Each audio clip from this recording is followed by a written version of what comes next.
In this video, I'm going to explain how grading works in GE90. The first thing you need to know is that this course is not graded with letters on your transcript like A, B, C, D, or F. Instead, on your transcript, you'll get either a pass or fail.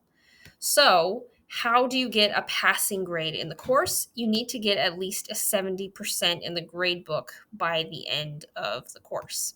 Now, you can check your grade and progress in the course at any time by going on our course page and going to grades. And the video link above, right up here, will show you how to do that. Now, here's some importance about passing GE90.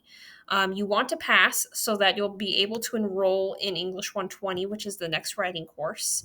If you are able to enroll in English 120, it will keep you from getting behind in your program, since English 120 is a prerequisite for some other courses. And the most important is if you pass G90, it will not negatively affect your GPA. If you fail GE90, it will negatively affect your GPA. It could affect your eligibility to play your sport, financial aid eligibility, things of that nature, scholarships. So you really do not want to fail GE90. Now, I will say this about grades. You do get A, B, C, D, or F grades on individual assignments, but they will not pop up on your transcript in the course. So keep that in mind. All right, one last thing that I want to go over is that not all assignments are weighted equally in the course. Some are worth more points than others, and knowing this can help you prioritize your work. So, for example, quizzes equal 35% of the course grade, but because there are 29 quizzes in the course, if we divide 20 or 35 by 29, that means each quiz is worth 1.2% in the course. Now, this is in comparison to the paragraph exercises, which are worth 25%, but there's only 6 of these assignments. So, therefore, if we divide 25% by 6, we get that each quiz is essentially worth, our paragraph exercise is worth about 4%. Okay, so keep this in mind.